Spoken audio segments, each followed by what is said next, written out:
अवधूत चिंतनम श्री गुरुदेव दत्त. एक भक्त रोज दत्त गुरुच्या मंदिरात येत असे. नमन करी, प्रदक्षिणा घेई, पण मनात एक मोठी वेदना दडलेली होती. जीवनात अडचणी इतक्या वाढल्या होत्या की तो थकून गेला होता. एक दिवस त्याने दत्त गुरुसमोर रडत रडत विचारले, दत्त दिगंबरा, मी इतका भक्त असूनही माझ्यावर संकट का येतात? मी इतकी प्रार्थना करतो तरी समाधान का मिळत नाही? मंदिरातील दिव्याच्या प्रकाशात दत्तगुरूचे स्वरूप तेजाळले आणि आकाशवाणी उमटली, भक्ती संकट दूर करण्यासाठी नसते, भक्ताला मजबूत करण्यासाठी असते. भक्त थक्क झाला. शांतपणे पुढे विचारले, मग माझे दुःख केव्हा संपेल? दत्तगुरू म्हणाले, जिथे तू हार मानतोयस तिथूनच तुझ्या आयुष्याचा चमत्कार सुरू होतो.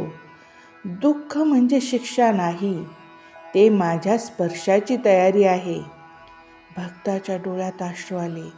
त्याने नतमस्तक होत विचारले, गुरुदेव, मग मी काय करू? दत्त दिगंबर म्हणाले, फक्त विश्वास ठेव.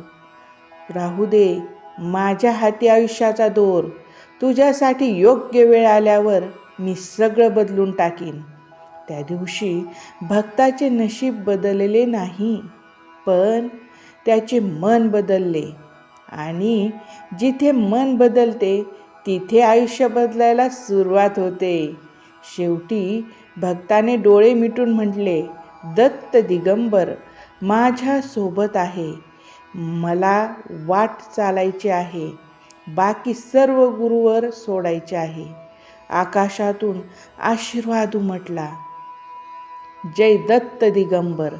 नेहमी तुझ्या पावलावर माझी सावली आहे.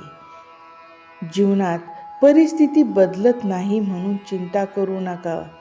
दत्त गुरु मन बदलतात आणि मग परिस्थिती स्वतः बदलते. जय दत्त दिगंबर. अवधूत चिंतनम श्री गुरुदेव दत्त.